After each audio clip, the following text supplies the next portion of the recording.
Eita, meu Deus do céu, o que está acontecendo aqui?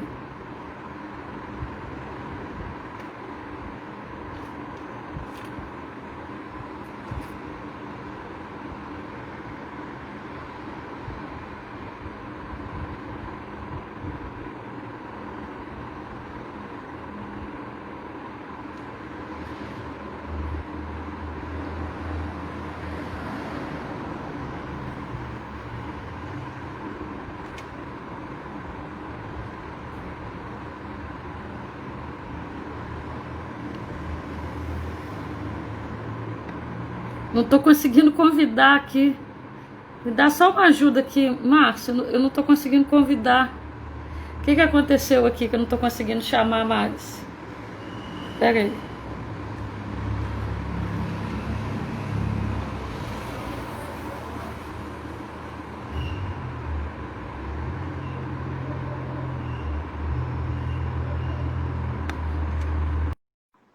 Ah, enviei a solicitação para o tornador. Foi? Ah, foi. Nossa, que susto, Adolfo. Falei, gente, fiquei destreinada. Fiz com o Menescal tem um mês. E Fiquei aí, destreinada. Oi, querido. tudo Que bem? honra estar aqui com você. Tudo A bem? honra toda minha. É que Muito grande. eu até agora, tem tempo que eu não tenho feito lá, eu não tenho participado de É, lives, assim, e às vezes eu me esqueço, aham. mas eu não tinha visto o convite. Agora que eu vi azulzinho apareceu, Não, mas eu estava te passando, eu acho que errado. Não sei, assim, essa coisa cibernética, às vezes a gente se perde, né? sei, sei. Mas, Como é que está aí a turma então, aí? a turma tá aqui. Agora esquentou de novo aqui nas Gerais. Sei. Aqui nós somos carioca do Brejo, né? Juiz de Fora. Juiz de Fora. Você está em Juiz de Fora Minas? só tem. É, Você está em Juiz de eu sou do Fora? Juiz de Fora, Juiz de Fora. Você Sou está aí. daqui, já rodei bastante, já morei em Ouro Preto, já morei em Teresina, já morei em Cataguases, já morei no Rio, Eu muitos conheço, eu lugares. conheço tudo isso. Eu gosto de vários desses lugares. É, né? Já toquei em vários deles aí.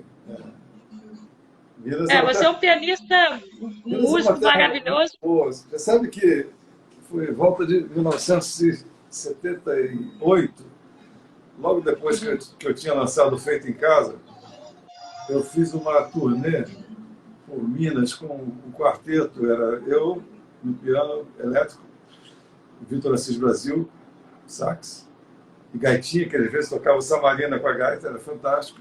Tinha o Neto no contrabaixo e o Cláudio Caribé, bateria. Era um quarteto super legal, assim. E fomos foi vários, Ouro Preto, fomos a Lavras, fomos Três Corações, fomos São João del Rei.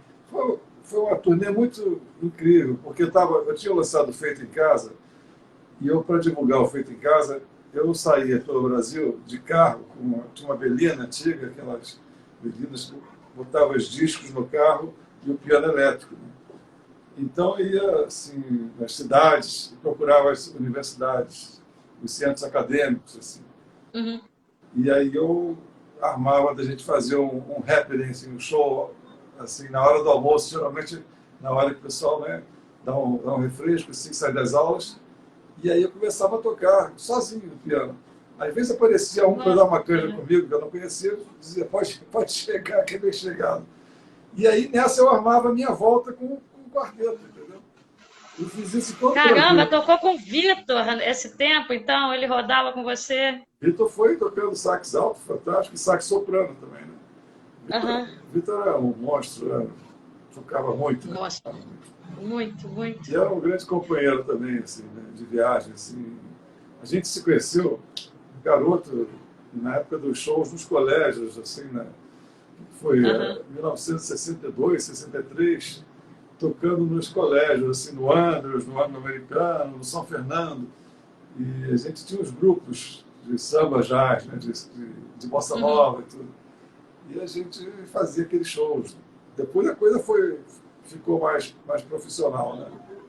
Mas no início foi assim, só curtição, não tinha negócio de cachê, não tinha nada. A gente ia tocar só pela vontade da gente tocar e crescer, né? Porque a gente cresce muito tocando e cantando, ouvindo os outros. Tocando, né? Interagindo, né? Tocando mesmo junto, né? E Ouro Preto, na verdade, assim, Ouro Preto, o Vinícius de Moraes ficou muitos anos, nos anos, acho que foi 50 e poucos. Vinícius passou por lá, pela casa de uma senhora que eu conheci, chamada Jerry, ela era canadense, era uma figura, assim, foi amante de Elizabeth Bishop, daquela poeta. E ela tinha coisas do Vinícius na casa dela. Você sabe muita história, né, Daniela? Você tem muita história, né, também. Você é uma grande pesquisadora. Eu fui coletando, na verdade, assim, eu fui parar em Ouro Preto, eu tenho uma formação em letras, a entrevistada é você.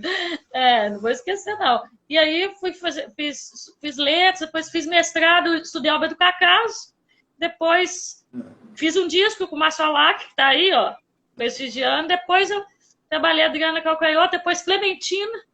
Olha. E fui escrevendo. Beleza. E aí Ouro Preto foi um dos trabalhos e tal. Mas você falando do Feito em Casa, eu estava vendo um disco do Feito em Casa em 2010. Você regravou o Feito em Casa? Tem uma gravação com a Joyce, de Acalanto, linda. Essa gravação que você está falando é o lançamento. Por acaso estava aqui na minha frente. Eu não tenho esse disco físico, eu tenho só plataforma, e para a gente que é pesquisador é uma tristeza, porque a gente quer saber quem tocou e não descobre. Não, esse angústia, assim. Esse foi lançado em 2002, se eu não me engano. Foi relançado, porque eu lancei em 1977 o vinil. E foi realmente aquelas capas carimbadas, cada capa era diferente. As pessoas, às vezes, faziam desenhos, iam lá para casa, assim, vários amigos com filhos e tudo. E cada um escrevia o Feito em Casa de uma forma, ou fazia um desenho. As crianças faziam sempre coisas incríveis, né? Os desenhos das crianças são... Então, enfim, eu fiz a primeira leva de 200 discos assim. Cada um fazendo uma capa. E é importante a gente pegar esse gancho, que é fundamental, né? Você como um músico independente, né? Eu queria que você falasse sobre isso, né? De você estar na linha de frente, esse seu papel, esse seu desempenho enquanto músico independente. Pois tinha que fazer. Eu sou teimoso também, quando eu cismo que eu quero fazer uma coisa. Na verdade, eu tinha voltado da França com uma temporada de estudos de música. Isso foi depois já de festival, de Brazuca, de BR3, de Samarina, de tudo isso. Eu resolvi dar fazer um autoexílio, assim, fui para a França para estudar, fui para o interior do Brasil também, não só a França, no interior do Brasil. E aí eu desenvolvi nesse tempo outras músicas, não mais com aquela característica pop, MPB pop dos anos 60, né, assim. Aí eu comecei a fazer outras músicas e mostrei para as gravadoras um trabalho que eu fui para o estúdio, gravei com os músicos, assim, a fina flor, né, dos músicos, eu sempre estou perto deles, porque sempre. Pela finesse que é você, claro, né? A gente só está aos nossos iguais, né? Com os nossos iguais. Junte-se a eles que você vai crescer junto. Então é o seguinte, aí eu mostrei aquela fita para as gravadoras que inclusive faziam arranjos, produzia discos também, porque eu sempre vivi nessa área, né? Desde 62, 63 eu me tornei profissional. Garoto ainda, 16, 17 anos. Então ninguém quis lançar. O Tim Maia tinha tido uma experiência com aquele Tim Maia Racional, e eu procurei o Tim, que conhecia também bastante, tinha gravado com ele alguns discos no estúdio da Philips, e o Tim me deu umas dicas. Antônio, você pode fazer assim, assado, mas eu fui descobrindo mesmo fazendo. A gente descobre isso fazendo, ainda mais quando você está desbravando um terreno assim, totalmente desconhecido. Você nunca experimentou, nunca vivenciou aquilo, né? Então eu fui fazendo aquelas experiências, fui tendo aquelas experiências todas, mandar fazer um disco. A capa primeiro foram feitas assim, dessa forma que eu falei. Depois eu peguei uma daquelas capas e resolvi oficializar aquela capa como a capa do Feito em Casa, que na verdade é esse quadrado interno aqui. Aqui, vou chegar pertinho. Sem a moldura, essa moldura... É bonita, eu gosto, ela é um quadro, né? É Eu gosto muito dessa capa. isso aqui. Eu gosto Depois muito dessa capa. virou a capa mesmo, isso aqui. E aí, quando virou CD, foi assim, foi o Egeu Laus até que fez essa... Não sei se você conhece o Egeu Laus, grande figura, grande artista, também gráfico, trabalha muito nessa parte de arte final também. O Egeu fez para mim essa arte final, e isso aqui foi então o relançamento, em 2012. O LP foi em 77. É 77. Tinha 2 anos nessa época. 2002, desculpe, 2002. 2002. Tinha 2 anos nessa época, tá vendo? Eu nasci em 75. Tinha 2 aninhos. Naquela época ninguém fazia disco assim. Hoje em dia, 97% dos títulos... Porque a gente não tem gravadora mais, né? Não se tem gravadora. Agora, o que você aponta, assim, desde a feitura, né? A coisa, a manufatura mesmo, um trabalho praticamente artesanal, né, a execução da capa, coisa que a gente não tem mais, né? A gente pensar também nas capas do Elifas Andreato, que são verdadeiras obras de arte. Crack, e olha que o Elifas trabalhou, né? Um craque. O Elifas trabalhou para a gravadora, ou lá atrás, a gente volta, né, nas capas da Elenco, né?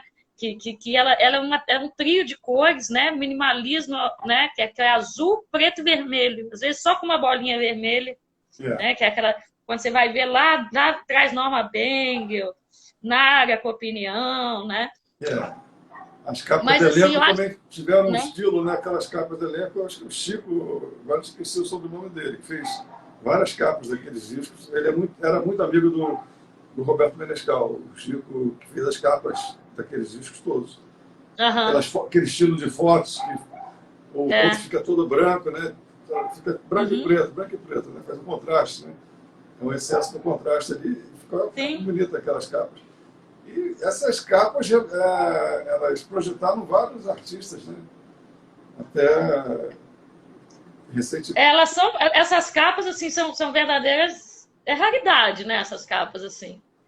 Quando eu trabalhei com a Adriana Calcanhoto, assim, com a coisa da estética dela, né, do visual, eu fui lá atrás nas capas e tal, assim, fazendo uma genealogia, né, das capas da Elenco, assim.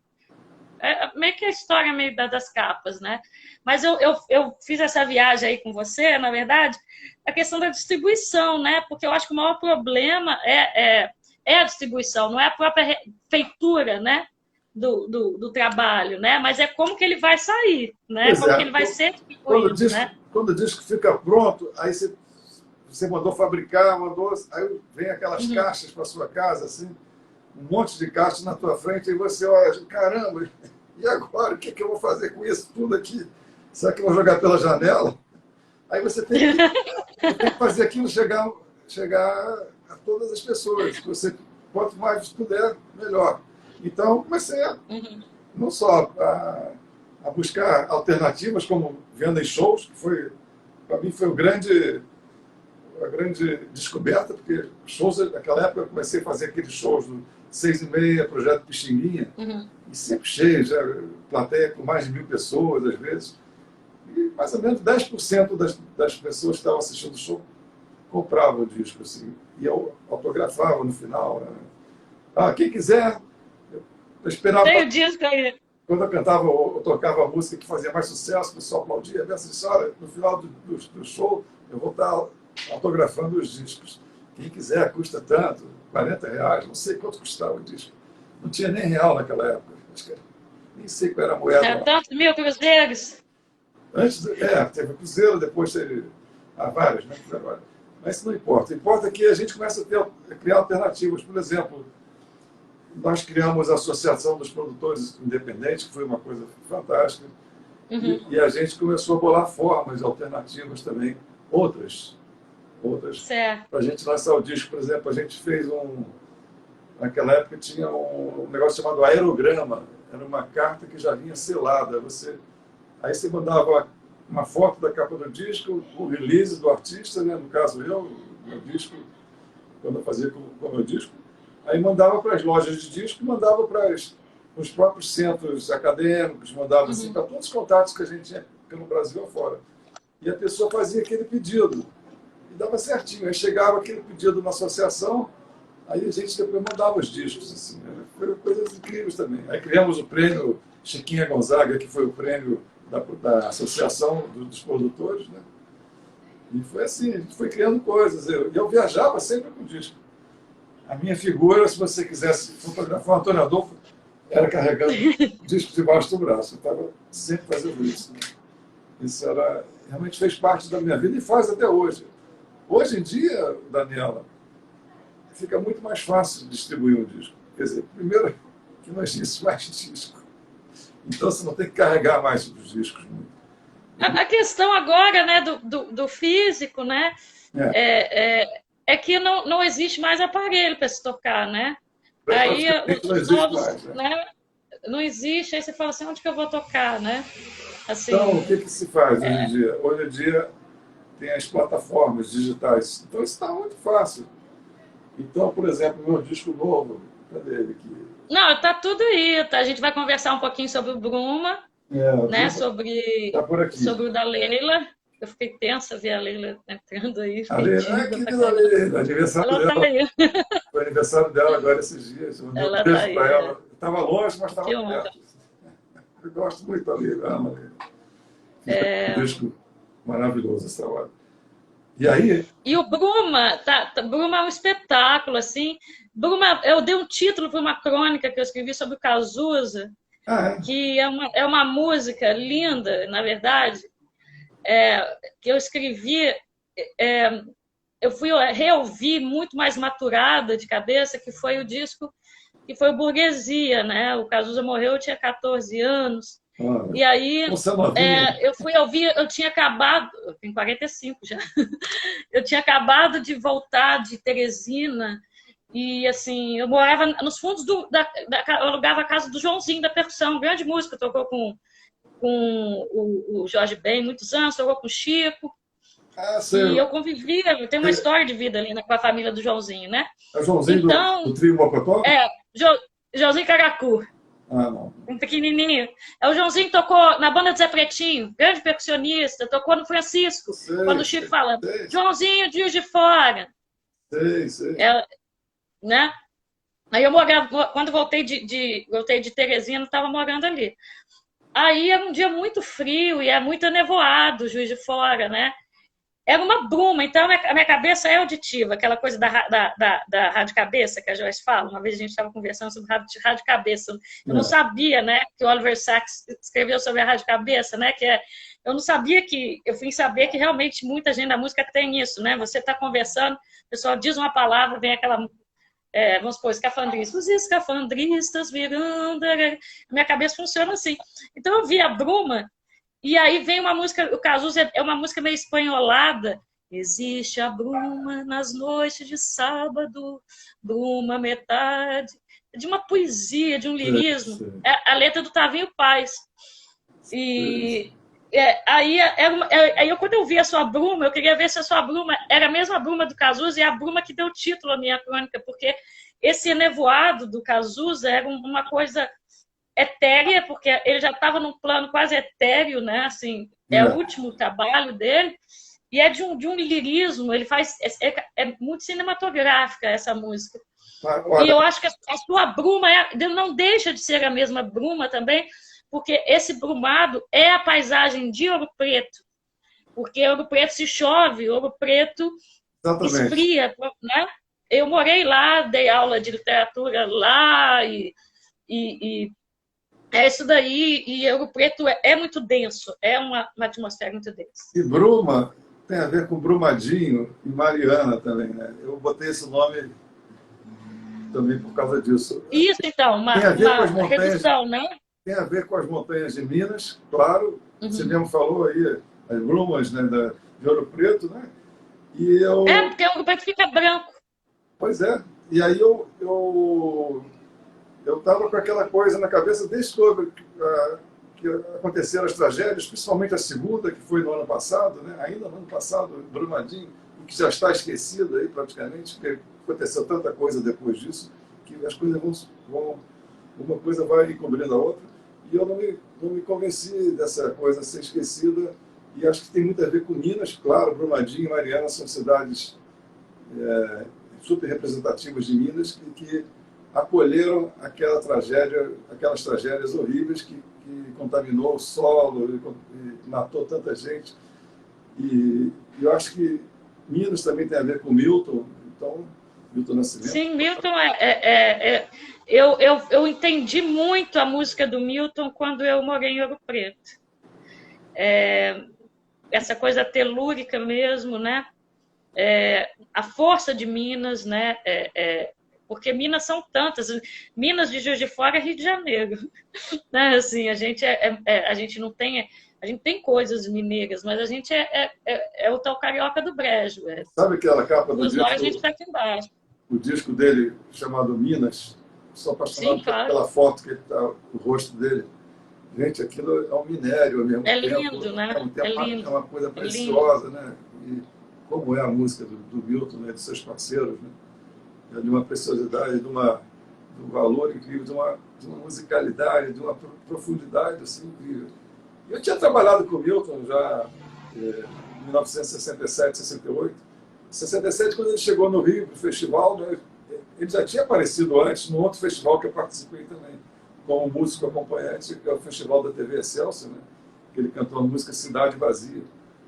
E a gente conheceu o Milton ali. Depois, quando ele veio para o Festival da Canção, o segundo festival, que ele veio com Travessia, ele foi bem acolhido aqui pelos cariocas, não só ele, mas o Toninho Horta, toda a turma que veio de Minas, o Fernando Brant, e vários, né? Não vou citar todos e vou acabar esquecendo. Mas foram todos muito, muito acolhidos pelos cariocas. Acabou que o Marcos Valle também recebia muita gente na casa dele, ele morava numa casa muito bonita aqui no Leblon, aqui no Rio, e na Gávea, e ele fazia muitas reuniões de música. Foi ali que nasceu o movimento Música Nossa. E aí nasceu o encontro dele com o Marcos Valle com o Milton, que foi Viola Guimarães. O Milton veio gravar, e quem que acompanhou essa gravação? Quem foi os músicos? Trio 3D, que era o trio meu que eu tinha. Era o trio meu que eu formei para gravar o disco Tema 3D, depois o trio 3D Convida. E aí fizemos o disco, gravamos o disco inteiro, Viola Guimarães, e o arranjo de cordas foi do Dori Caymmi, que é um fenômeno também maravilhoso, né? Dori, o rei das cordas, coisas mágicas. Nossa, o Dori para mim é o maior arranjador, assim. As mais cordas dele são qualquer coisa de incrível. E aí a gente fez uma temporada no Teatro Santa Rosa, né? A gente convivia muito, já tinha Vera Cruz, já tinha Outubro, já tinha algumas dessas músicas. Outubro, né? Eu sou assim, Outubro é de uma beleza, de uma força, de uma temporalidade, né? Eu acho que todas as gravações que eu ouço de Outubro, até uma gravação muito cool com a Nina Becker, que é um disco em homenagem ao Fernando Brant, que tem Nina Becker, tem Beto Guedes, tem o próprio Milton, né? É uma versão bastante diferenciada, muito cool, né? Assim, porque é linda também. Eu gostei muito de Outubro, né? Você podia falar como você pensou os arranjos, assim. Outubro Tristece, é linda. Tristece é uma coisa, das que eu gravei, a mais recente dele é Tristece. É dele com o Telo Borges, né? Que é fantástico músico também. Eu fiquei conhecendo quando conheci a música Tristece, assim. Não conheço pessoalmente. Tristeza está no Pietá, né? Tristeza, a Maria Rita gravou no Pietá. E a minha filha, Carol Saboia, a Carol, minha filha, também gravou essa música no disco que ela fez músicas do Milton e do Ivan Lins. A música é linda, lindíssima. Linda. Tristeza é linda e encerra o nosso disco. Tem o solo do Léo Moeiro. Sim, Tristeza é a última faixa do disco, né? Exatamente. Eu estou querendo ver se o disco está aqui perto para mostrar. Você deve ter aí, não sei se você... você não tem o disco não saiu físico. Eu agora trouxe. Não saiu. Ai, olha, eu fico louca de raiva, porque eu quero ouvir. Eu falo, quem está tocando isso aqui? Mas eu já estou aqui com a turma, aqui, ó, todinha que tocou, tá? Olha, o Lula Galvão, Léo Almeida de guitarra, Jorge Helder, André Vasconcelos no contrabaixo. Tem aqui, ó, chegou aqui, eu trouxe comigo, eu fui buscar agora, estava guardado longe daqui. Fui buscar o disco. A capa lindíssima do saudoso Bruno Liberati, que para mim é um dos maiores ilustradores que tem. Linda, cara. Todos os discos que eu fiz nessa última década, assim, são capas do Bruno Liberati. E essa foi a última que ele fez. Ele fez essa capa em abril. Em abril. Ele fez essa ilustração maravilhosa. Isso tem tudo a ver com os desastres de Minas, a bruma e, ao mesmo tempo, alguma coisa estranha. Linda capa, linda. Alguma coisa estranha no céu também. E o Bruno faleceu, tipo, um mês depois disso. Uma coisa horrível. Realmente eu fiquei super chocado. Grande Bruno Liberato. Mas voltando às coisas que estão firmes aí no disco, então o disco está aqui, com Chris McGowan escreveu o texto. Esse cara é um maior estudioso de música brasileira. Aí tá. Eu não tive acesso a esse texto. Disco físico. Eu procuro o que eu consigo, eu compro, mas eu não. Esse não tem. Às vezes as pessoas mandam para mim. Eu não posso distribuir no Brasil esse disco pelos contratos das editoras. Então ele né? tem autorização para. Porque olha, a gente tem que criar uma maneira, gente, porque né, a música tem o tempo da rádio, né? Que se você tinha o cantor, aí o compositor desaparecia, por exemplo, né? De Simone Cordillegas, gente, né? Assim, isso é chocante, assim, porque cadê o compositor? Desaparece.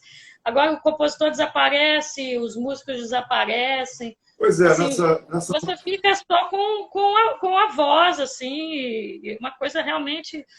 Você não tem o arranjador. Eu lembro da época do Disco é Cultura, né? Disco é Cultura, que saía até o cafezinho, é um agradecimento ao cafezinho, né? De quem fez. Né? Assim... Mas acho que isso aí eles devem corrigir, porque nas plataformas digitais não tem informação nenhuma, né? Só sai quando sai algum blog, alguma reportagem. E aí sai o nome dos músicos. Lá fora, eles respeitam muito isso, sabe, o Daniel, mais do que aqui. Eu acho que eles fazem questão... Aqui tem uns reviewers, né, os críticos aqui, que são fantásticos, que eles dão toda a atenção, e a gente vê que quando eles analisam o disco, quando eles ouvem o disco, penetram bastante na música e passam bastante informação, né? E eu acho que tem que ter, acho que as pessoas sentem falta, mas acho que a indústria está comandando a coisa para acabar com o CD de vez, né? Os carros já não tem mais toca-CD. Não tem mais nada. Eu tenho um toca-CD aqui, ó, que eu comprei separado para poder ouvir música. Eu tenho aqui para ouvir, boto no... A gente se sente bem dinossauro, né? Fica difícil hoje. Mas você, né, é um pianista de âmbito internacional, mas com uma linguagem muito brasileira. Eu estava conversando isso com o Márcio Alac, né? Pianista, grande Márcio, querido amigo, grande Márcio. Aí eu falei assim, Márcio, o que você acha de singularidade no Adolfo? Eu falei, ele é um pianista brasileiro. Né, isso é bonito, né? Isso é ter você poder circular em qualquer repertório, em qualquer país, mas tendo uma identidade muito própria, sem perder a sua essencialidade, né? E sem perder a nossa essencialidade brasileira, que é tão grande, eu acho que tão bonita, tão grandiosa mesmo, e você, o seu caminho, você vai muito, né, quando você começa lá atrás, né, lá na Brazuca e tal, mas cada vez muito jazzístico, né, você depois vai entrando nessa linguagem. Né? Que o jazz, a gente considerar o jazz como improvisação é um dos maiores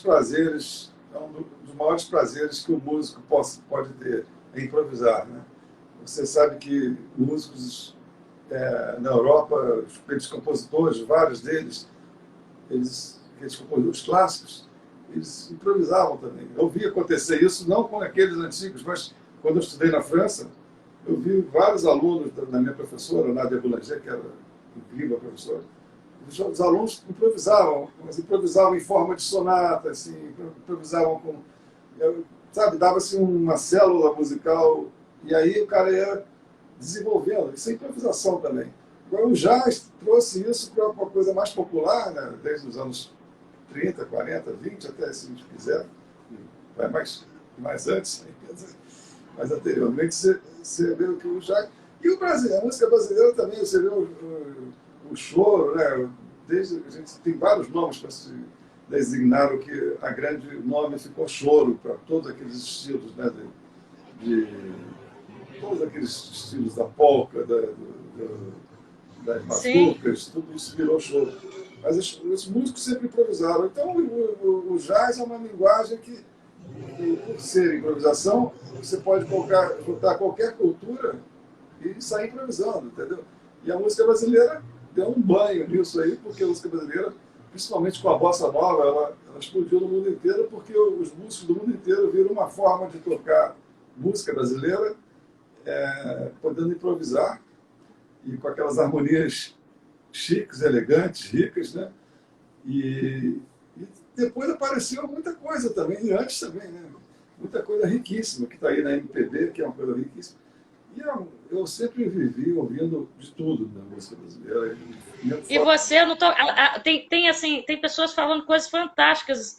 Eu estou até com meu óculos bifocal já, acostumei, em uma semana.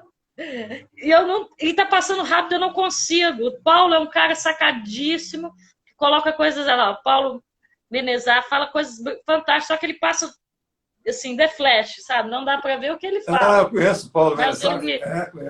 Paulo sabe tudo. Mas... Paulo sabe tudo, é verdade. Uma coisa também bacana, né? E você com todo esse conhecimento, essa bagagem, essa vivência na França, Turíbio Santos ficou muitos anos lá também. Não sei se foi na mesma época. Não, Turíbio pessoalmente. Foi antes. Turíbio ficou antes, né? De Paris, se eu não me engano, né? Isso. Foi antes. O Turíbio ficou uns 20 anos, se eu não me engano, lá. O Turíbio é de Minas também, né? Não, o Turíbio não é de carioca, Minas. Será? Não, ele é lá do lado... Nossa, agora me deu uma dúvida, mas ele não é mineiro. Eu não sei porque ele era vizinho da Sueli Costa aqui, nessa rua do lado aqui. A Sueli Costa ainda mora aqui. A Sueli mora no Jardim Botânico. A Sueli mora no Jardim Botânico. Aqui. Da minha casa dá para ver a casa dela. Convivi com a Sueli desde pequenininha. Ela é amiga dos meus Ela é da sua terra, aí, de Juiz de Fora. Sim. Ela mora aqui, dá para ver da Eu gravei a Sueli, né? Eu gravei a Sueli e o Cacaz. Eu fiz um arranjo. Eu fiz a produção e arranjo de um disco dela que eu adoro, aquele disco íntimo. Adoro aquelas músicas lindas. E ela é um máximo, né? É o máximo. Para mim, a maior, assim, a discípula de Chiquinha Gonzaga, né? Nossa Senhora, assim. E ela tem uma elegância tocando e cantando, né? Que é uma coisa fantástica. Né? Você conhece o Amor Blue dela, aquele disco? Poucas pessoas conhecem, que foi feito aqui em Juiz de Fora, né? E está ela ao piano, né? Que tem uma música linda, que até a Leila está aí, que eu fiquei deslumbrada com a versão da Leila, que é uma música que ela fez para Polônia Brasil, que é para o filme do Carvana, né? E ela mostrou para minha tia já faleceu, que a minha tia mostrou para mim na época, que era o Nanini cantando, né? O Nanini não tinha uma encostação. Era a Sônia, que ela chamava. A tia não é artista, só a filha dela que escreve novela, Alicia Manso. Tá. A minha tia era a maior amiga da Sueli. E aí essas coisas chegavam até mim através dessa tia. E aí eu ouvi essa gravação, a original com o Nanini. Aí depois eu ouvi a da própria Sueli, no Amor Blue. Aí depois eu vi a da Leila agora. Eu falei, que coisa da Leila deslumbrante.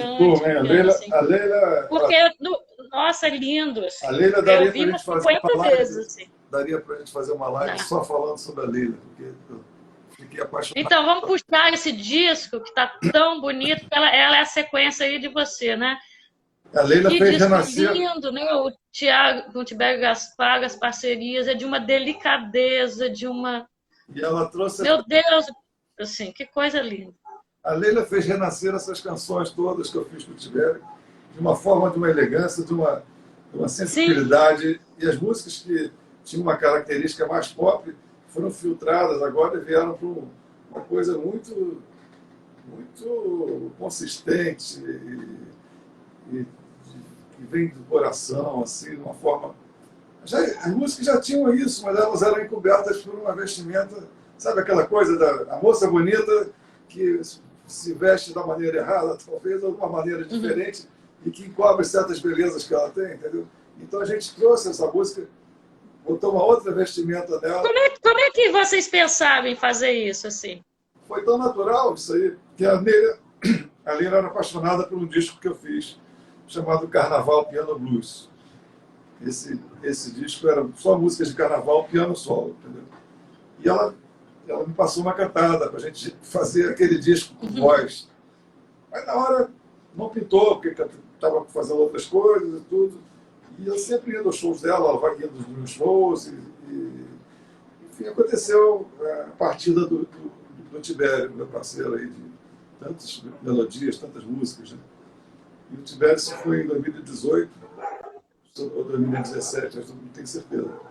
Essa coisa desse Covid, aí a gente já perde a noção do tempo esse ano. Não sei se Tempo, espaço, tudo, né? eu não sei se a gente conta esse ano ou não conta esse ano. Acho que tem que contar sim. Mas a gente. Aí eu resolvi, fiz um songbook, está até ali, um songbook com todas as músicas da parceria.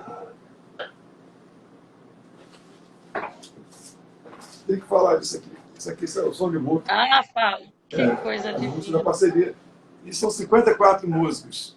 Todas as músicas que nós fizemos foram gravadas. Estão aqui nesse songbook. E esse songbook eu fiz depois que o Tibério se foi. Né? E aí eu me lembrei que o Tibério falava muito, Antônio, a gente tem que gravar essas músicas de uma forma diferente, uma forma nova. E aí eu pensei, agora está faltando um disco e um show. O show ainda não veio, porque era para vir esse ano, agora depois do lançamento. Mas o disco foi mais fácil, porque a gente fez ano passado, não tinha estúdio fechado, não tinha máscara no rosto, nada disso. Então eu liguei para a Leila, você topa fazer um disco com músicas minhas com o Tibério? Ela falou, Antônio, é para ontem, vem aqui para casa. Foi ontem, né? É para ontem, vem aqui para casa. Eu fui e foi isso. Aí comecei a mostrar música, a Leila com aquela musicalidade dela que ela tem, né? Assim, entendendo Ela tudo. tem uma capacidade assim impressionante, além de cantora que é, né? Intérpretes De intérprete, de ver filigranas da canção e recriar aquilo e trazer assim belezas que às vezes o próprio autor não é capaz de colocar na música dele, a própria autora né? desconhece. Assim, Mas sabe por quê? desconhece, né?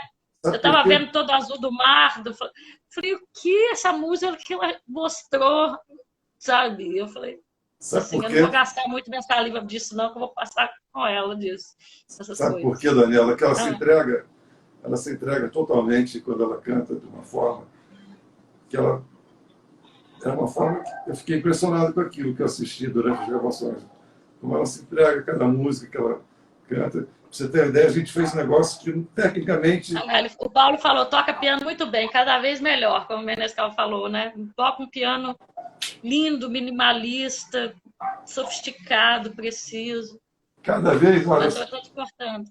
olha, ela cantou com o microfone assim, gravou, ninguém faz isso. Ela gravou porque ela é uma forma dela se expressar de uma forma mais intensa ainda. Com aquela forma do microfone ficar assim, e o cantor ou a cantora ficar longe do microfone, fica aquela coisa à tua frente assim. Então ela pegou o microfone e trazia o microfone. Isso tecnicamente, vamos dizer assim, é desaprovado e proibido até. Se o dono do estúdio soubesse, um outro produtor mais careta, não vai permitir, assim, né? Não ia permitir. Não pode fazer isso. Mas tudo foi tão natural que achei ótimo isso aí. E ela cantava assim, ia uma atrás da outra, assim, saindo da coisa. O engenheiro de som, o Roger Ferrer, que é meu amigo, grava todos os meus discos, ele ia viajando com a gente, ficava arrepiado de ouvir também, que eu estava cantando. É uma coisa fantástica. A Glória Glorinha é um deslumbramento, a gravação de Glória Glorinha. São músicas leves, algumas mais leves, outras... Assim, mas é porque de uma delicadeza, assim, Cláudia também eu acho muito bonita. Quer dizer, o disco todo, né? Assim, eu sou daquelas que vou ouvindo incessantemente, principalmente quando eu penso em escrever sobre alguma coisa, a minha cabeça fica, às vezes... Eu preciso esvaziar minha cabeça daquele som para entrar outro, sabe? Entendi. Então, Se eu dou aquele disco por escrito, isso quer dizer, se eu conseguir, né, deixo ele de lado, mas está vencido. Esse som automaticamente sai da minha cabeça. É muito bonito. Agora, É uma loucura. Assim, sabe que o disco saiu no dia 13 de março, foi o lançamento. Né? Ou seja, a gente tinha shows para fazer, marcado para o lançamento, já pré-marcados, assim, no Rio, São Paulo, e certamente a gente ia correr o Nordeste, talvez o Sul, Minas, Centro. Né? E aconteceu que shows da Lina foram cancelados, compromissos meus foram cancelados também. Foi isso, né? Então, a gente vai dançando conforme pode, né? Eu tenho visto as lives da Leila maravilhosas que ela continua fazendo, ela cada vez fazendo melhor, assim, e está tocando muito bem também. Minha mãe vê todas, minha mãe está aí, minha mãe fãzaça. O que é? Todas. Minha mãe vê todas as lives também. Ah, é. Ela fica esperando no relógio, assim, para ver. Ah, é? É bonitinho. Ela está aí, minha mãe. Pois é, essa é a vida do autoprodutor. Sabe que eu prefiro chamar autoprodutor do que produtor independente? Porque o nome produtor independente foi um pouco desgastado. Assim, até a gravadora grande passou a fazer disco independente, chamado de disco independente, produção independente. O que a gente faz, o que eu faço, por exemplo, é uma autoprodução. Eu mesmo produzo os discos e tudo que é possível, que eu posso, eu vou cuidando até o disco ficar pronto, até o disco chegar ao consumo, né? Poder ser consumido, poder ser curtido. Você está falando aí de você acompanhar toda a evolução, todo o processo mesmo, tudo, né? Tudo. A capa, o texto da contracapa, que o Chris escreveu aqui brilhantemente nesse meu disco novo aqui. Aí a arte final, às vezes eu dou uma bola na trave, mas aí, de repente, eu corrijo já. Às vezes eu mando fazer o disco e vem com um erro. Aí eu volto o disco, eu faço isso, porque para mim é tão sagrado que sai tudo certinho. O nome dos músicos. Ah, sim. O nome dos músicos. Eu acho que a gente quando fica muito tempo, né, vendo alguma coisa, quando o trabalho é nosso, a gente perde esse olhar, a gente fica meio cego, né? Assim, de revisão, né? Você também sabe. Né? Você sabe disso. Eu sei, o meu único disco sobre Sueli e Cacá saiu um mergulho, um texto nem era meu, do Ronaldo Veneco, fez, e eu não consegui enxergar. Não. Isso é uma coisa que a gente precisa de outra pessoa, ou Sim. Outras pessoas para ver. É a chamada revisão.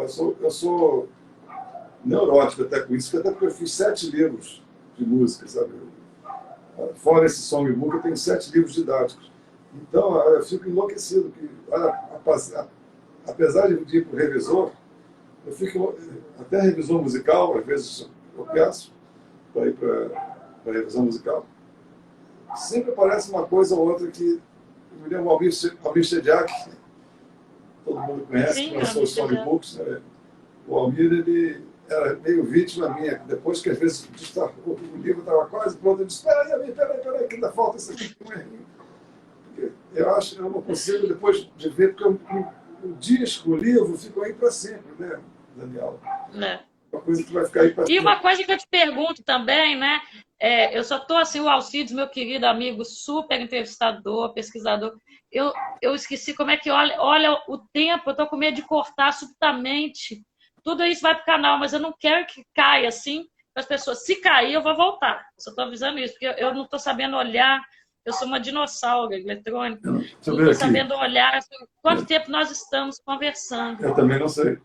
Eu também não sei, mas só para avisar a turma aí, que a gente volta. Você volta. O papo tá bom. Pelo menos 2 a gente fecha essa conversa. Se você consegue, você opta, né, dizer, né, opta, às vezes é muito difícil conseguir fazer isso. Uma curiosidade sobre o Bruma, até sobre o trabalho da Leila, né, que tem esse disco lindo, que é quando a gente faz tudo no calor da hora, né, quando todo mundo ataca junto, o resultado é diferente, né, do que quando aquela base está lá. Um dia o cara vai lá, põe a guitarra, não sabe quem é que pôs o violão, não sabe quem é. Isso é muito frio, né? Eu sou muito amiga do Robertinho Silva. Aí eu falei, Bob, você já tocou com o mundo inteiro. Pô, tem coisa que eu nem sei mais onde eu coloquei. O Robertinho vai fazer 80 anos, né? Então, assim, né, vocês músicos, muita qualidade, quantas vezes já tiveram que quebrar galho, o estúdio chama, você põe lá um negócio, você nem sabe onde que você apareceu naquilo, né? Eu teve uma época da minha vida que eu gravava direto com todo mundo. O Menescal mesmo me chamava sempre para fazer discos lá na Polygram.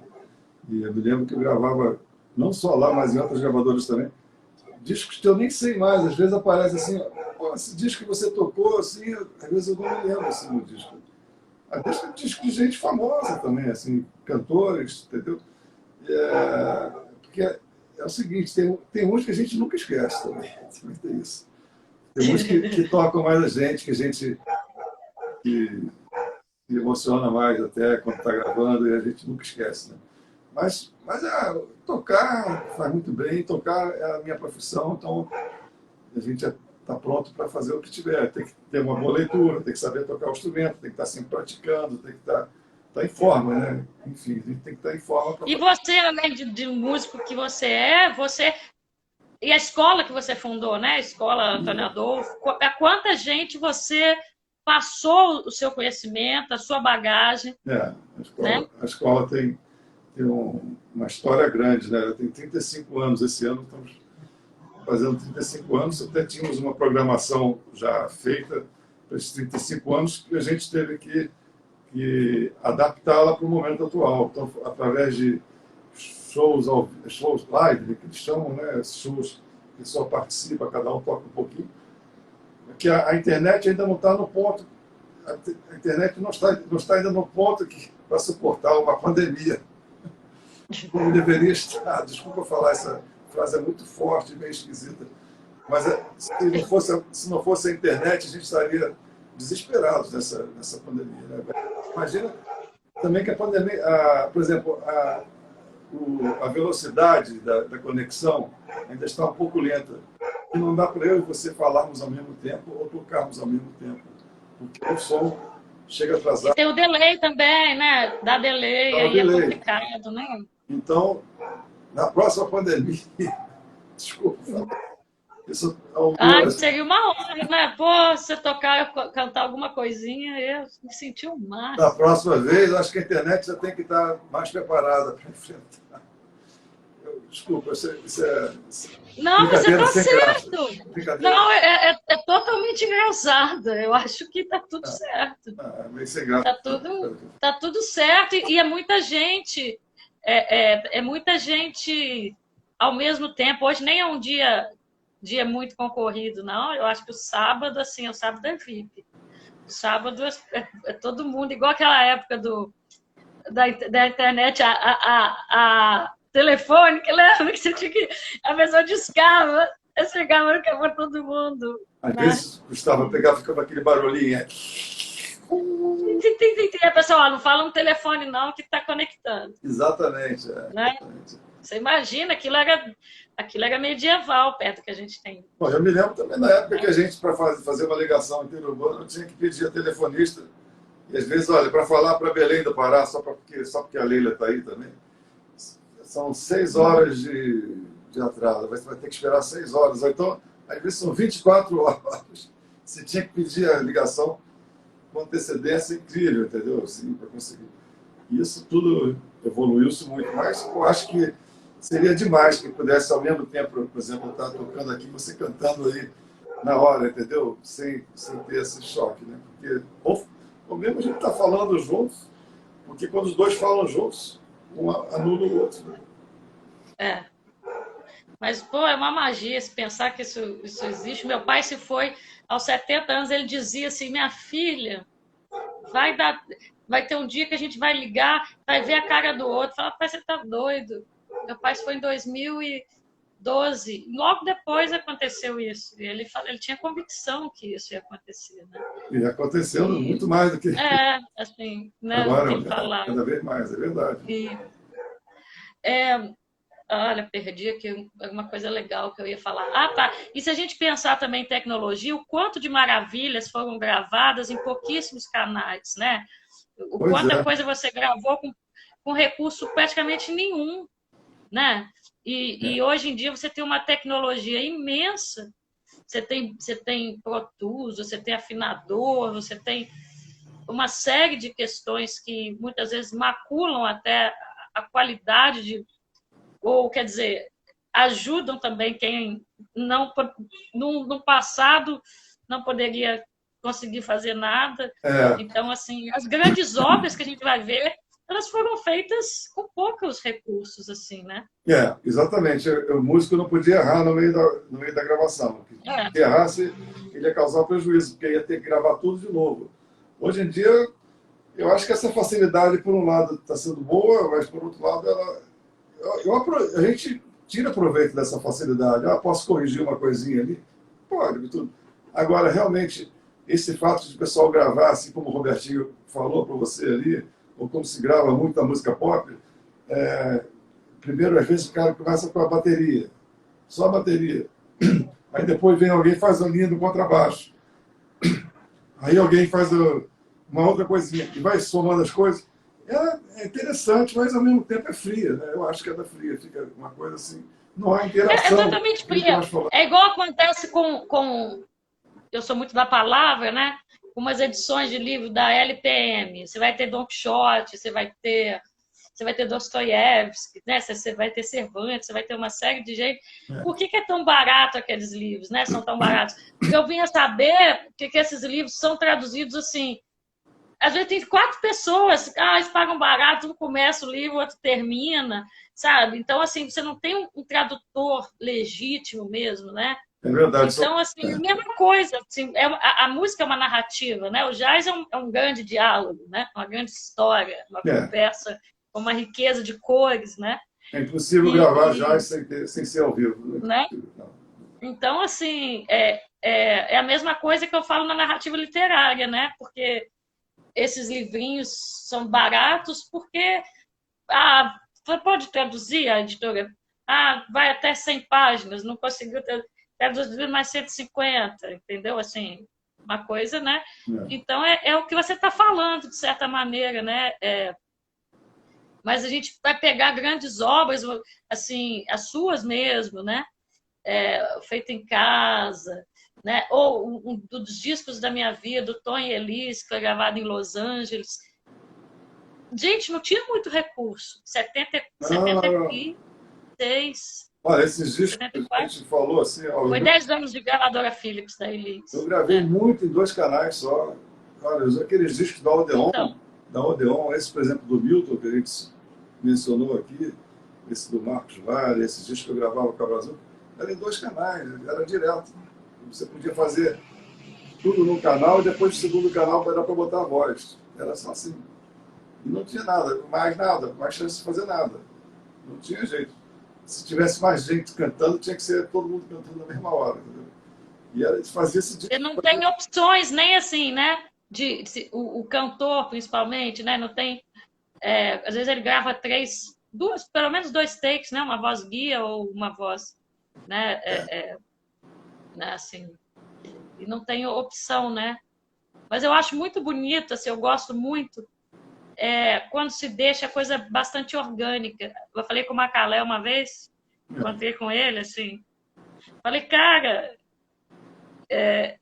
ele não me conhecia direito, não, mas eu fui assim, ele foi fumar na Travessa, era um lançamento de um livro da Adriana Calcanhoto, Saga Luz, aí eu cheguei atrás dele, fui no cantinho, falei, pô, adorei essa gravação de Nemequito Pá, maravilhosa, violão lindo, respiração. Ele, pô, você acha mesmo, menino? Pô, mas eu falei, a respiração sua tá linda. Sim. Ele falou, eu pedi para deixar tudo. Então, assim, as coisas do Toninho Horta deixam tudo também, muita coisa. A respiração do Toninho é a linguagem do Toninho. Você tirar a respiração dele, você está matando um pedaço da música. Faz parte, né? Tem a respiração física mesmo, e tem a respiração do fraseado também, né? A respiração do fraseado músico, por exemplo. Isso, para mim, para o piano é difícil identificar, né? Assim, o dedo do pianista, assim. Embora eu tenho convivido muito com o Márcio e tal, o violão, para mim, é mais fácil de identificar aquele músico diante do violão, o músico diante do piano. O tom eu consigo. tem um disco do Tom Minas, que você sente o tom bem no piano, né? Mas você está falando da respiração física. Física e até, né, deixar assim, às vezes até tudo mesmo, não macular qualquer coisa demais assim para ficar perfeito, aquela coisa purista, sabe? Não, é isso. Mas sabe que tem produtores que se preocupam muito com isso, que eu acho secundário, inclusive. Eu acho que tem que ser tudo bem espontâneo. Nossa, ó, vai cair, a gente volta só para tentar fechar isso. Isso. Eu não sei como é que fecha aqui, Alcides. Vai cair, falta Para 5, fechar 6, tanto. 7. Pessoal, volta. Fechar a tampa. 56. No 60, não sei como é que. Eu não sei sair daqui. Na hora que sair, saiu. Não sei. Ai, gente, que vergonha. Mas então, eu posso ter falado alguma bobagem, mas você me deixou tão relaxado. Eu queria dizer disso, da espontaneidade, né, de se manter. E foi o que você falou, né? E esse disco Bruma, ele traz isso, até porque todo mundo é muito craque, né? O disco é muito bonito, todo mundo ataca muito bem, assim, né? No É Bruma. verdade. São músicas muito sentidas, muito vividas, né? E os músicos muito bons, né? Músicos excelentes. Isso ajuda muito. Mas vocês assim, no Bruma, vocês, a turma fez a base, vocês gravaram numa levada só? Ou, fulano pôs o violão, fulano pôs... Isso Foi que eu queria direto. saber. Foi direto. Então, foi essa impressão que eu tive. Essa impressão que eu tive. Não, a única coisa que colocou depois foi a percussão, porque percussão é outro departamento que se junta ao que a gente gravou, entendeu? Aí eu, da Costa, com o próprio Rafael Barata, que tocou bateria, eu botei os dois juntos para fazer percussão em 5 músicas só, das 9. Acho que é 4 ou 5 músicas que tem percussão. Por exemplo, Outubro não tem percussão, Tristece não tem percussão, Cais, se eu não me engano, não tem. E aí vai, as músicas que não pedem percussão, para que a gente vai botar percussão? Só para dizer que tem percussão. Não faz sentido, né? Então a única coisa que gravou separado foi a percussão e alguns violões. Por exemplo, o Léo Moedo gravou o solo dele, gravou a faixa dele, Tristece. Ele gravou de Los Angeles, ele estava lá em Los Angeles, porque o Lula Galvão que era para participar do disco inteiro, mas a gente gravou no dia 15. A gente começou a gravar dia 15 de março. Então, aquela semana, no dia 17, decretou-se a pandemia, mas a gente já estava no meio da gravação. A gente gravou em 5 dias o disco. 5 dias gravou tudo. Esses trabalhos eu acho fabulosos, assim. Mas o Lula Galvão, eu entendo ele perfeitamente. No 3º dia, ele disse: Antônio, você não vai me levar mal, mas eu não venho amanhã.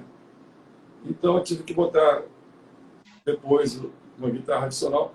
Mas se fosse com o Lula, já era direto, como foram os 2 primeiros dias. Né?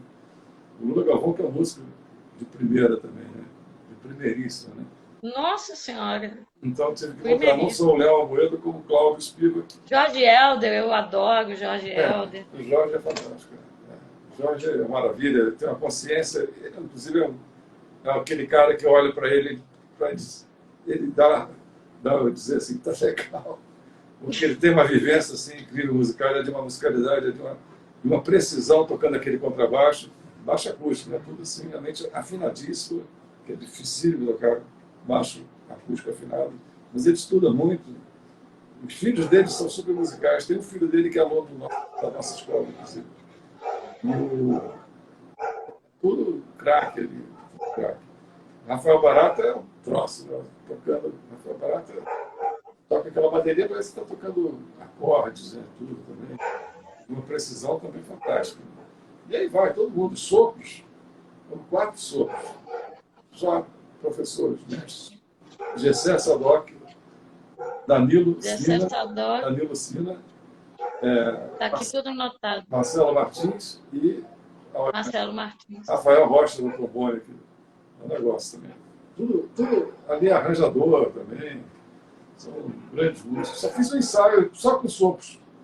Não fiz mais nenhum ensaio. Gente, quanto agradecimento. Eu estou tão honrada. Você não está acompanhando, Antônio? Mas tem muita gente bacana aqui falando. Nossa, eu fico muito feliz. Leila Sim, Pinheiro, aí, sim. obrigado, Pô, querido. na hora eu fiquei até nervosa. Olha, cara, que querida, né? Pois é, Eu vi a Leila, eu tinha 14 anos, meu pai me levou.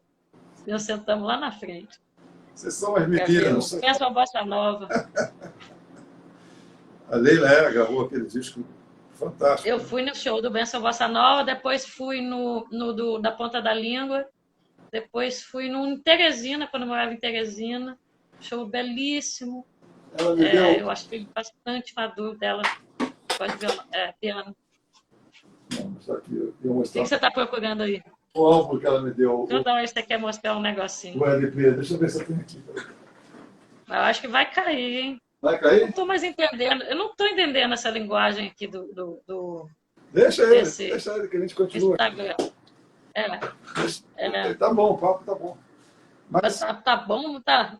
a história é longa, E, né, ô, Daniela? puxa vida, a Você história, nasceu há pouco a história tempo. Você nasceu é. bem há pouco tempo, se considerar assim. Eu tô me achando tão velhinha. Quando você nasceu, eu já A tocava Déia, minha amiga Déia. pelas orquestras aí, pelas gravações, estúdios Nossa da vida. Senhora, né? Já, já tinha feito Puxa vida, TR3, Samarina, Teletema, Juliana, já tinha a Juliana, Brasil, tinha acompanhado já Elis Regina também, Elisa já tinha feito, Regina. gravado com a Maísa, com uma opção de gente aí. Então, você poderia falar um pouco, apareceu aqui também alguns comentários rápidos, né? Sobre as cantoras com as quais você trabalhou, Ângela Horror, que eu acho fabulosa, Rorô, né? maravilhosa, queridíssima. Rorô Amo Horror. foi assim, muito importante o trabalho que a gente fez junto. A Horror começa plena, né? O primeiro disco da Horror eu acho impecável, o primeiro disco dela. Composição, canto, arranjo, tudo. Aquele disco, assim, não tem uma faixa que você fala assim, é dispensável. E o repertório, né, maravilhoso, né? E eu fiz ali os arranjos naquele disco, né? A produção foi do Paulinho Lima, se eu não me engano. Mas aí tiveram várias cantoras, a Elis, né? Eu trabalhei com ela Feliz, minha dentro. deusa, tá É, ali, ó, do lado de lá, minhas coisas todas dela. Elis foi uma. Eu conheci a mãe dela, a Dona Erci, sabia? Ah, Estive na é? casa da mãe dela. O pai Eu tenho um dela? acervo da Elis grande. Não, da mãe. O pai, eu conheci a Dona Erci. Ah, tá. Passei Legal. 2 tardes com ela. É. Elis, Não, foi uma coisa de garota, de fã, que eu fiz uma exposição, tem um acervo imenso. olha, que legal. Escrevi um texto, levei para os ZUS, Olha, enfim. a primeira Aí eu cheguei cantora. até lá. Tem um grande amigo que me levou na Dona Erci, pesquisador também de música, chama Marcelo Robalim, que está por aí, um grande amigo, Marcelo Robalim. uma cara fantástica. Fez um filme, quer dizer, fez um documentário sobre Elis. Olha que beleza. Conseguiu até chamar o Calbi. Né? Elis para mim está viva ainda. Tá viva, né? Eu acho que essa daí é cada vez mais viva, né? É incrível, né? Mas foram várias cantoras, Claudete Soares fez arranjos para o disco dela, Claudete. Eliana Pittman foi uma das minhas madrinhas musicais. Início da minha carreira, toquei com ela muito. Primeira vez que eu fui a São Paulo, que eu saí do Rio de Janeiro para tocar, foi com a Eliana Pittman. Tinha o Booker Pittman, que era o pai dela, um grande músico de jazz, assim, fantástico. Tudo isso fez parte da minha formação. Eu nasci no... Olha, primeiro trabalho profissional que eu fiz também, um dos primeiros trabalhos foi com Carlinhos Lira e Vinícius Moraes, o Pobre Menina Rica. Olha só aqui.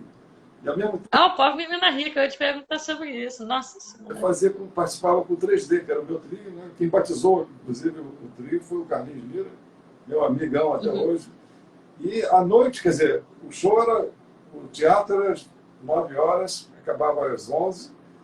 Quando chegava meia-noite e meia, tinha um show no Beco das Garrafas, com a Leni Andrade e Raul de Souza, que era Raul Spin naquela época. Depois lá fiz com o Simonal, algumas vezes, fiz com, poxa, tanta gente, Rosa Maria, um momento muito rico, aquele momento ali do Beco das Garrafas, sabe? Acho que foi um momento, aquilo ali explodiu, assim, era um lugar de encontro. Ali foi um pouco a minha escola de música também, sabe? Porque a gente aprendia muito. Eu tinha 17, 18 anos, não podia entrar com menos de 21 anos. Tem um músico, um pianista, que ele está com 86 anos, eu o entrevistei, é o Toninho Oliveira. Toninho, pianista? Sim, Era do Ele Copa tá, Trio? ele, sim, Era do Copa exatamente. Trio? Toninho tocava muito, ele está vivo? Que bom, beleza. Ele tá vivo, ele tá aqui em Juiz de Fora e tal. Ah, ele mora E aí? aí eu, Grande. eu fiz um negócio com ele, é. E aí o amigo meu tá, como é que fala? Fazendo a edição. Mas ficou com aquela coisa bem doméstica, bem tremido, sabe? Mas Olha, o é Toninho, porque eu queria pegar alguns depoimentos de pianistas, né? pode contar comigo. Ele foi um dos caras assim, que eu fiquei mais impressionado tocando. Ele tocava muito, tocava ele com o Dom Romão na bateria e o Manuel Guzmão no contrabaixo, era o Copa Trio. Então eu ficava do lado de fora, que eu não podia entrar. Só entrava quando tinha show que eu participava com 3D. Eu entrava na hora do show, acabava o show, saía. Se viesse juizados de menores, ia dar confusão, né? Então eu ficava ouvindo do lado de fora esse pessoal todo, esses músicos fantásticos tocando. O Romão, o Manuel Guzmão, Tião Neto, Sérgio Mendes, Luizinho Essa. A própria Liz não tinha idade para entrar, né? Ela para Também não. entrar na época e ela pequenininha, ela ficava escondida atrás das garrafas, né? O próprio beco das garrafas, né? Deve Para ter conseguir fazia. tocar na hora certa, né? Cantar na hora certa, né? Eu era para ter estreado com a E Elis era o Regina Bottles também, tio Bottles, né? no Botas. Eu fico imaginando o que era aquilo, assim, Aqui entendeu? era uma riqueza, vinham os músicos do exterior, vinham aqui fazer shows no Teatro Municipal, por exemplo, assim. Depois do show ia todo mundo da canja no Beco das Garrafas, assim. Era Horace Silver, olha só, pessoal do Modern Jazz Quarto, assim, opção de gente, assim. E então ficava aquele papo até altas horas ali, né? Com altas horas era ali. Ficava um papo Que bom, né? coisa, né? A gente ficava até 2, 3 horas da manhã, eu ia para casa, eu morava no Leme, ia andando sozinho com 17, 18 anos, sem medo nenhum de assalto, nada dessas coisas. Então a gente ia numa boa, entendeu? A gente fica assim, muito impressionada, né, com a qualidade de músicos, né? Sem querer ser nostálgica, né? Assim, isso aí é impossível ter vivido, nem nasci nessa época, mas realmente assim, como o Menescal disse, sempre olhando adiante, né? Ele tem uma vitalidade. Ele falou, não gosto de ficar vendo fotografia, não. O pessoal fica olhando de ontem, chorando com o passado, né? Vamos para frente. Mas, assim, essa história, né? Esse legado é nosso, né? Essa história faz parte de nós, né? Essa história que fez tantos admirarem a nossa música, né? Toots Eu, Thielemans, né? Fez o Frank Sinatra chamar o Tom para tocar, fez o Toots Thielemans parar aqui, o Tuts fez Silva, o Sting o ficar louco Tuts, pela nossa música, fez Liza Minnelli, enfim. o Tuts, a gente gravou o disco com o Tuts, que ele gravou até uma música minha, do Elise Tuts, gravado na Suécia. A gente gravou em 2 dias aquele disco, foi um troço incrível também. Tá aqui, ó, no chão. Tá no chão não é por desprezo, não. Toda a minha coleção deles, porque não tem lugar aqui. O Casa Tuts é toda. uma figura maravilhosa, maravilhosa, tocava muito, puxa vida. Ele era um apaixonado pela música brasileira. Né? O Menescal tem muita história do Tuts, eu já vi ele falando, contando as histórias. Não, mas A melhor coisa são as era histórias. uma riqueza incrível. Copacabana, eu acho que naquela época tinha uma magia incrível, assim. Até que eu que perdi a magia, porque eu não vejo mais essa magia em Copacabana hoje em dia. Continua sendo linda, Não, eu acho que mas continua não sendo tem linda. mesmo, né? Copacabana, assim, continua sendo linda. Ainda a princesinha do mar? Eu acho que é lindo, é lindo. Ontem mesmo eu passei ali por cima do Pão de Açúcar, vindo de Campinas, estava vindo de avião. O avião passou do lado do Pão de Açúcar, que coisa maravilhosa ali. E aí você viu, estava um dia assim maravilhoso. Assim. É impossível você não. Grande parte do imaginário, né, do Rio de Janeiro é construído através da música popular brasileira. Sem dúvida. Né? A Déia, minha amiga, falou Aquarela do Brasil, ou do Rio de Janeiro, né? O Chico Buarque, acho que a poética do Rio de Janeiro, vista pelos olhos do Chico Buarque, é de uma beleza estupenda. Chico Né? O Morro Carioca. dos Irmãos, né? Aquele Dois Irmãos, quando vai alta madrugada, Eu gravei essa que é o música. que os pés, Eu gravei essa música só de piano e baixo né? bateria. Adoro. Essa música é lindíssima. Por isso que eu puxei, porque eu sabia. E o Chico, É olha, lindo o isso. Chico, ele é incrível que ele, ao mesmo tempo que é um letrista maravilhoso, ele em vários assuntos, né? É um escritor muito bom também, eu gosto de ler os livros dele também. Sim. Mas o Chico também, ele toca muito, ele faz, a música do Chico é de uma criatividade incrível, ela sai daquele lugar comum, entendeu? E tônica dominante, ele faz nos caminhos, ele escolhe os acordes que ele escolhe para as músicas, as melodias que ele faz, são de uma riqueza incrível. Tem uns assim, como. É, essa você falou dos Dois escafandristas, irmãos, né? escafandristas, né? Os escafandristas virão da sua casa, Isso é dele das só, onde né? eles vão. É música e letra Isso dele. é Futuros Amantes, né? É lindo. É pra mim das músicas mais lindas, ao lado de todo sentimento. Essa é música e Não letra se dele. afogue não, que nada é pra já. O amor não tem pressa, ele pode esperar em É silêncio. música e letra do Chico, não é? Músicas e letras num fundo de armário, na posta restante, milênios, milênios no ar. Isso é uma riqueza incrível. E quem sabe então o rio será É, alguma cidade submersa. É lindo isso, né? é a história que ele. Como uma coisa que me impressionou muito no Chico, quando ele falou do Corcovado, estava de costas, um disco dele chama Subúrbio. Chama o quê? Subúrbio? Lá não, ele vai enumerando tudo que não, o que o subúrbio carece, né? Lá não tem isso, lá não tem aquilo, até o Corcovado está de costas para ele. Não tem Jesus, está de costas. Fala Maré, fala Madureira, fala Gajá, fala. Ele vai enumerando todos os bairros do subúrbio do Rio de Janeiro, né? Falando em subúrbio, Esse universo do Aldir, né? pois é, isso que eu ia falar. Falando em subúrbio, o outro que é o grande poeta do subúrbio é o Aldir Blanc, né? Que coisa, hein? Oxi, que maravilha. Todas, toda a cultura dele de subúrbio, toda assim, o Moacir Luz, outro fantástico também. E tem uma turma. Giga também veio de subúrbio também, né? O Giga, compositor. Com aquele refinamento. Cristóvão também veio de subúrbio. Cristóvão, eu sou fã número 1 dele. Adoro Cristóvão. Eu adoro Cristóvão.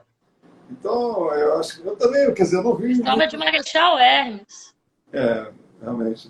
Eu morei muito tempo na Tijuca, estudei na Tijuca, ouvia o Salgueiro ensaiando perto da minha casa, assim, passava, a escola de samba de Salgueiro, e passava pela minha rua ensaiando. Morei em Vila Isabel um tempo também. Então, a Mangueira ali, próximo à Mangueira, bem próximo. A São Francisco Xavier, próximo a mim. Então, acho que o subúrbio tem uma. Toquei muito nos. Olha, a gente às vezes saía do beco, assim, nas jam sessions que tinha no beco, a gente ia para tocar nos clubes que tinham no subúrbio, a gente ia fazer som lá, fazer som com muita gente boa tocando. Enfim, muita coisa, né, Daniela? A história é longa, a história é longa. A gente precisa ter mais várias lives. Várias lives. Nossa, deve estar cansado, nós falamos bastante. Qual que é o seu. Agora, seguindo aí, né, esse disco Bruma, pós-pandemia, você pretende circular tocando esse disco? Quais são os seus projetos, assim? Infelizmente, não. Quais são, né? Normalmente eu faço shows quando lanço os discos. Ano passado eu fiz shows em Belo Horizonte, fiz show em São Paulo, assim, Porto Alegre, foi no outro ano, fiz a Porto Alegre. Nos Estados Unidos também sempre eu faço. Agora, esse show do Bruma, acho que vai esperar um pouco mais. Acho que também não. Acho que vou esperar um pouco mais para gravar um próximo disco, porque está com tanto disco meu lançado aí. E acho que tem muito para se curtir desses discos que eu lancei ainda, sabe? Sim, sim. E o pessoal fica às vezes querendo novidade, mas novidades estão às vezes em coisas que a gente. A novidade está às vezes também no ouvinte, né? O ouvinte tem um ouvido novo, apurado, sensibilidade para apreciar uma coisa que estava ali, que nunca ninguém tinha percebido. Exatamente, aquela coisa, né? Quando eu começo da Bruma lá atrás do Cazuza. Pois é, exatamente. Quando o Cazuza partiu, eu tinha 14 anos. Eu guardei o disco. o disco mesmo, um disco duplo, assim. E aí depois fui ouvir 30 anos depois desse disco, quase 30. E eu fiquei assim, impressionadíssima com esse disco, mas eu não tinha maturidade, não tinha ouvido, não tinha vivência para entender a densidade daquele disco. Então, assim, a música boa vai ficando cada vez melhor. Né? O que é bom cada vez é melhor, conforme a nossa audição, né? É isso que eu queria dizer. Como são janelas, né? Eu falo assim, eu fico tão feliz, eu gosto de fazer autoteste, né? Autos de altura, não, meu comigo. Eu falo, nossa, deixa eu ver se eu estou ouvindo nessa música baixo, deixa eu ver se eu estou ouvindo o piano, deixa eu ver se eu estou ouvindo, né? Porque o ouvido comum, ele ouve uma coisa compacta, né? As pessoas, em geral, elas não ouvem, elas não fazem assim, eu estou ouvindo isso aqui, né? O ouvido comum das pessoas, elas, em geral, ouvem uma massa compacta. É verdade. Da música, né? A gente não, a gente consegue, o ouvido vivido, né? O ouvido mais sensível, o ouvido treinado, né? Aí você consegue, aí você começa a ver um verso do Chico Buarque, assim, hoje em dia, que ele já escreveu há 20 anos, 30 anos, você diz, poxa, que sacação dele, assim, que incrível. Ou uma frase que o Cristóvão fez tocando, que acorde lindo. Você vai perceber isso muito depois, quando você tiver chance de ouvir aquilo, né? Então, acho que tem muita coisa por aí. Então, acho que eu não pretendo esse ano... Eu não tô, por enquanto, não estou... Pode ser que eu mude de ideia. Deixa eu ver o que vai rolar. Mas tem muita coisa para fazer. A escola também, eu tenho que me dedicar bastante. Estou me dedicando. Estou fazendo mais lives. Eu vou fazer, aliás, amanhã e depois... Amanhã vai ser com os alunos do Nelson Faria, mas depois da manhã eu vou fazer uma live. Olha, eu vou ver. Fica a dica prêmio. Vai ser anunciada aí. Com o Nelson Faria? Com o Nelson Faria? O Nelson, muito amigo meu.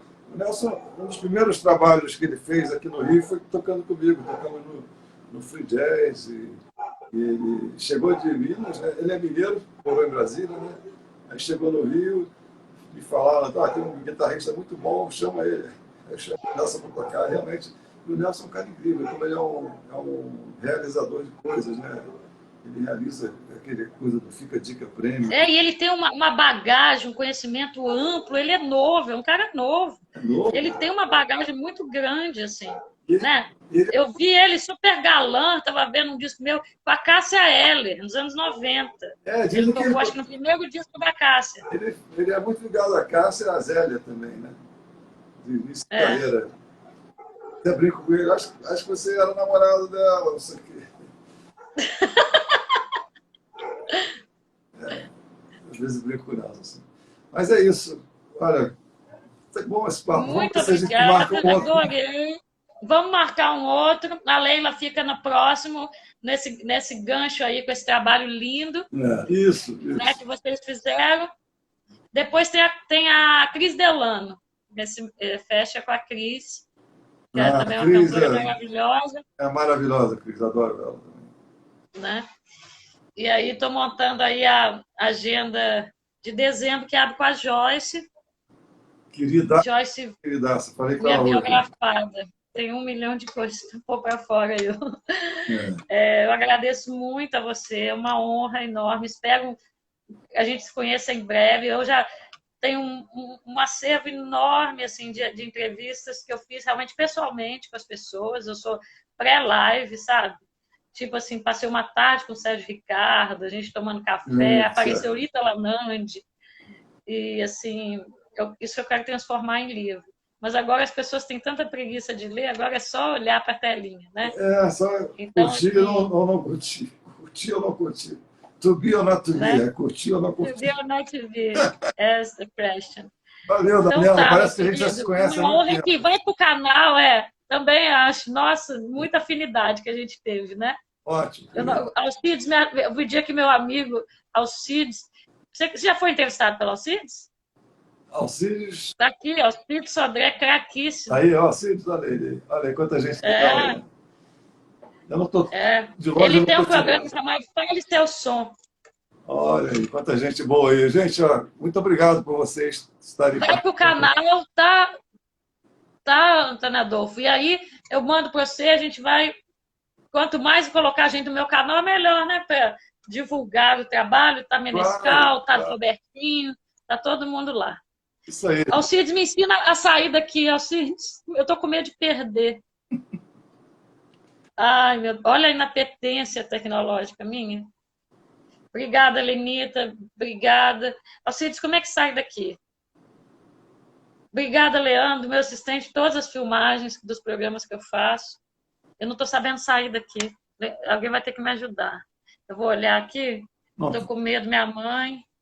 Estou com medo de perder. Sabe quando você tem medo de perder? Se você apertar algo errado?